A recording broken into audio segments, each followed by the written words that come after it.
Hello everyone! Today I'm here to do a review of the Cat Tarot deck, illustrated by Lynn Kott. Yes, I'm also planning on doing this with some of my other tarot decks because I own quite a few of them and I enjoy talking about them, but I wanted to start off with this one because this is one of my favorites, so let's get into it. So, first things first, one thing I think is really cool about this deck is that they put all of the suits of the minor arcana into the context of the cat. And what I mean by that is, for the suit of pentacles, they represent the pentacles with cat treats. Now, on some of them, as you can see in this Ace of Pentacles, they'll actually like put the symbol in it. That is not the case for all of them, as you can see here, where they just have the 7 cat treats for the 7 of Pentacles. I think that's really fun. And then the suit of cups is represented by like food bowls and water bowls, as you can see here. The suit of wands are represented by anything that a cat likes to chase. So we see the 8 of wands, we have some leaves, and the Knight of wands, we see a rainbow colored cat toy. And they say in the beginning of the guidebook, which we will look at later, they actually like say all of this, how they translated the suits into the context of the cat. And lastly, for the suit of swords, they represent that with teeth and claws. This one, the 3 of swords, I think is particularly clever because you can see the 3 fangs piercing the heart, just like how in the original Rider-Waite-Smith, it's 3 swords that pierce it. Anyway, very cool, very fun.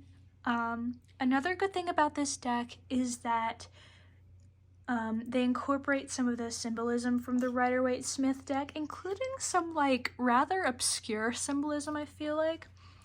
Like we see here in this 5 of Cups, there's a bridge in the background on the calendar, and in the guidebook they say like this bridge represents how you're eventually going to get to where you need to be. And I didn't even remember there being a bridge in the original like Rider-Waite-Smith 5 of Cups, but I looked it up and there is. And then there's a similar thing with this Page of Cups. There's this thing of lilies here, and in the original Rider-Waite-Smith deck, the Page of Cups is wearing like an outfit with flowers on it. And in this guidebook, it says like, oh, the lilies represent like youthful innocence.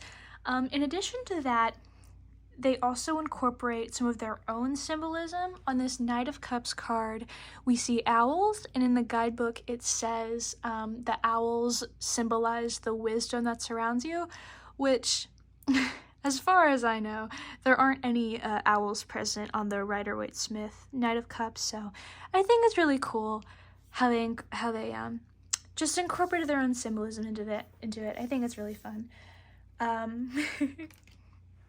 Now, I also want to look at some of the deck's most clever cards, some of the cards that I think are the most clever in terms of taking the original Rider-Waite-Smith and translating that into the context of the cat.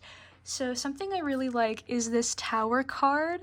I love how we've got like the lightning in the background and the cats jumping from the cat tree. I think that's really clever, and I feel like this had to have been a difficult card to craft in the context of this deck, so that's really fun. I like that. I also really like the 7 of Swords. In addition to, we see the 7 claws out. I like how the cat on this card is also like trying to like take something or hold something in its grasp. I think it's really fitting.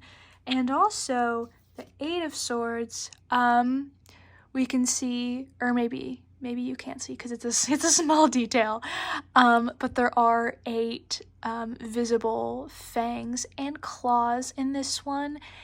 And we see the cat being trapped by the toilet paper, and in the guidebook it talks about how like oh, you're trapped by these things that are actually easy to escape, but you don't see that, which is very Eight of Swords, and I think it's really clever how they represented that. I think it's really fun. Okay. Now, I want to look at some cards in this deck that I just think are really pretty. Yeah, this deck has some really beautiful illustrations. I haven't said that yet, but I really like this deck's art style with the watercolors and whatnot. I think it's really cool. Anyways, the first card I have here is the Queen of Cups. I think she just looks very nice, very, very kind, just asleep on the counter. Then we see her like teapots in the background for the cups energy. In a similar vein, I love this Queen of Wands card. This queen is also sleeping, as we can see, and we can see her holding the cat toy to represent the wand, and we also see this fire for the fiery wands energy, but also it's like a warm and welcoming, like hearth energy, and we see the lion for the Leo energy associated with wands. I really like this Four of Wands. Just the flowers are really pretty, and the cat looks really happy with them. It's nice. And then speaking of happy cats, I love this Ten of Pentacles card. Like just looking at this makes me happy, just because like the cat looks so perfectly content, and it's being pet too. I don't know. It's a really cute card, really sweet. Then we have the Ace of Cups, another one that just makes me happy to look at. I love the lily and the lilies and the lily pads in the background. I love the cat's facial expression. I love how like visibly the water is flowing. I think that's really cool. I really like the Sun card. It's very bright. I like how they went with an orange cat for this one to just like, I don't know, bring all the colors together. Very nice, very, very cheerful. I really like what they did with the Moon card here. It's very mysterious. I like how the cat stands above it all. I like how they incorporated the dogs in here, just like they're the dogs in the original Rider-Waite-Smith deck. And I also just love how the sky looks in this, like how they did that with the watercolor. Yeah, I like that. Now here's an interesting one. I really love this Five of Pentacles card. I think it's really cute. And what's interesting about this is that in the guidebook, it says, it talks about how the Five of Pentacles can represent financial, like, shortage, like financial instability, but then it also talks about how there are, like, happier interpretations of the card, which like, there are happier interpretations of the card that are about, like, finding value in our interpersonal connections when we're, like, financially unstable and we don't have a lot. And I think they did a really good job of interpreting or like illustrating that happier meaning here. It's a very cute card. And speaking of cute cards, this is the Two of Cups. I really like it. I like how their tails intertwine. It's just really sweet. And then the last card I want to show for the pretty card section, I love this Lovers card so much. It's probably like my favorite version of the Lovers that I own, which is saying something. I'm just like, it's just so happy, and they're so cute, and they're so sweet, and like they love each other, you know? Oh, I'm so silly. Oh, so silly. And I like how bright the sun is that's like beaming down on them. And I really like the I'm bringing it closer so you can like see I like the way like the sky is kind of like faded with the watercolor. I think that's really cool. Okay, now let's discuss the guidebook. So So this is the guidebook. They actually updated it recently they increased the font size, and they made these things, they made like the card illustrations in the guidebook be in color. I know this because I have an older version of this deck.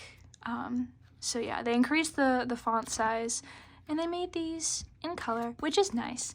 But yeah, so, what is there to say about the guidebook? Well, they have example spreads, which is good. They have upright and reversed interpretations, which is good. Some decks will just give you, like, keywords for something, but not this one. No. This deck gives you, like, full interpretations. And they can sometimes be like a little specific, which some people might not like. Some people might want more room for interpretation, but I don't know. I also like how each interpretation, in addition to having this upright and reverse, they also have like a little like tagline, a little like section at the beginning. I think that's really fun. Now, another thing that I've noticed about, or after working with this deck a long time, is that it's very, well, I don't know about very, it's more optimistic than some other tarot decks I have, which, whether you like that or not, like, depends on, like, what kind of reader you are. Personally, I appreciate the optimism. But yeah, so some cards, there are some tarot cards out there that can, like, have, like, pretty different, like, positive and negative meanings. And this guidebook, like, if there's ever a case where a card can, like, mean two things, this guidebook tends to go with the more optimistic interpretation. Now, one example of that I want to give is the reversed Five of Wands. So when the Five of Wands is in reversed, I've found that it can either mean resolving conflict or it can mean avoiding conflict. And a lot of the other guidebooks I have tend to, like, lean more towards, like, oh, this card is about avoiding conflict. But this deck does not do that.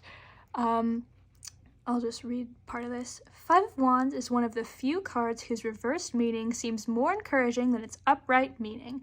Here, it suggests a spirit of working together in harmony to end conflict and develop mutually beneficial solutions. So yeah, more positive meaning there. And you might have seen it if you were, like, reading ahead of me in that one, but they also put the guidebook interpretations in the context of the cat. We see here bountiful sprays of catnip. I'm gonna find another one. Whatever it is, it's catnip to you. Yeah.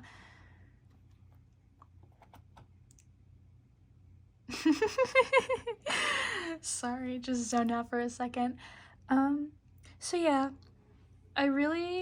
overall, I really like this deck's illustrations. I like how detailed their, like, guidebook interpretations are, and I love how they incorporate, like, the symbolism and, like, make it work in the context of the cat. Overall, like I said, this is one of my favorite tarot decks that I own.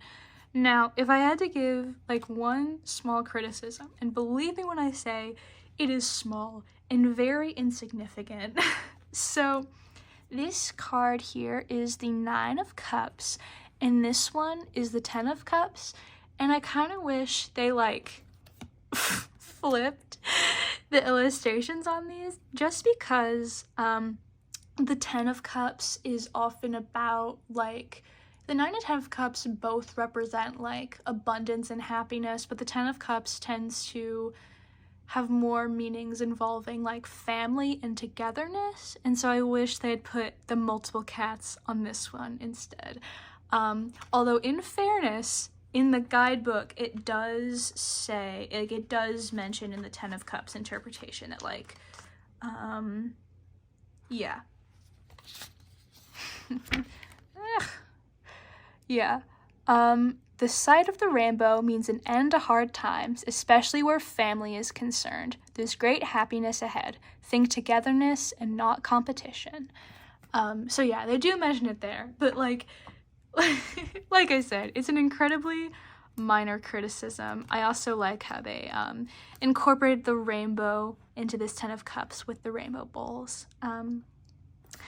So yeah, that's all I have to say about this deck. I love it so very much.